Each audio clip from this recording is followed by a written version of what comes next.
Truck driver kills 8 in Lower Manhattan terrorist attack. 8 people were killed and about a dozen more were injured Tuesday when a motorist in a rented pickup truck deliberately drove down a bike path in Lower Manhattan and mowed down several people before crashing into a school bus.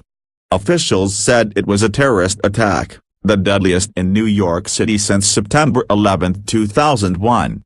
The man hopped out of the truck and shouted Allahu Akbar, or God is great, before firing a BB or pellet gun, 4 senior law enforcement sources told NBC News. A police officer on patrol in the area returned fire, hitting the suspect in the abdomen and ending the Halloween horror less than a mile from the World Trade Center. Law enforcement sources said the man left a note in the truck claiming that he committed the attack for the Islamic State terrorist group, although it was not known whether he was imitating others-inspired road attacks in Europe or was under the group's control. This was an act of terror and a particularly cowardly act of terror, Mayor Bill de Blasio said at a briefing. We know this action was intended to test our spirit. The suspect was identified as a 29-year-old Uzbek immigrant named Sayfullah Saipov, who entered the United States in 2010, law enforcement officials said.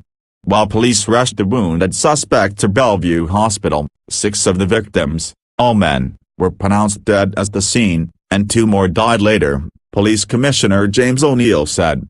Today, there was a loss of innocent life in Lower Manhattan, O'Neill said. This is a tragedy of the greatest magnitude. O'Neill would not comment on whether the suspect lived in New York City or was a radicalized American. Multiple law enforcement sources told NBC News that the suspect rented his truck from a Passaic, NJ, Home Depot and that his minivan was still parked there Tuesday evening. Records revealed that Saipov had lived for a time in Paterson, New Jersey.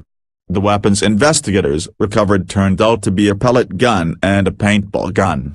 O'Neill also did not immediately identify the officer who shot Saipov. I want to commend the response of our ninth officer that was on post near the location who stopped the carnage moments after it began, he said. New York Governor Andrew Cuomo said the attack appeared to be the work of a lone wolf. There's no evidence to suggest a wider plot, he said.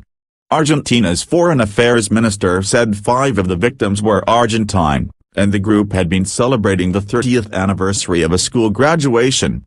The official identified them in a statement as Hernan Mendoza, Diego Angelini, Alejandro Pagnaco, Ariel Erlich and Hernan Farach.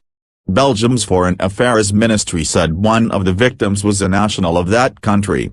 Kobaljan Matkarov, a friend of the suspects who said he met Saipov 5 years ago, when they both lived in Florida, told NBC News that he is no terrorist. He was a very happy guy, said Matkarov, who added that Saipov was married with kids and worked as a truck driver. He liked the U.S. The attack began unfolding at 3:05 p.m. when the southbound truck veered onto a bike path on West Street near Houston Street. He entered the bike path at Houston Street and exited the bike path when he collided with the bus at Chambers Street, O'Neill said. 2 adults and 2 children were in the bus, the commissioner said. You could see cyclists and pedestrians badly injured, said MSNBC correspondent and producer Louis Bergdorf, who was outside a building where Canal Street meets the West Side Highway, which is north of Chambers and the highway. A witness, Thahid Kabir Zisan, 20, said he saw a man running in the street carrying what appeared to be 2 guns near Chambers Street. He was just running around in the middle of the street, said Zisan, a student at Borough of Manhattan Community College nearby.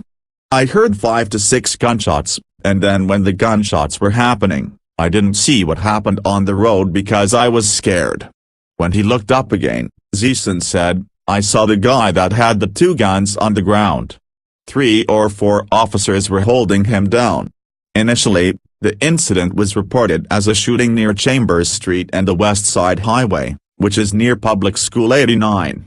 Another witness told NBC New York that after smashing into the school bus a man got out of the truck and started shooting up the place.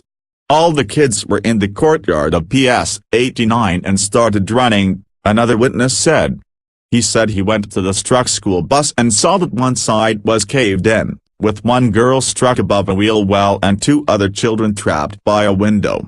"It was all blown out," he said.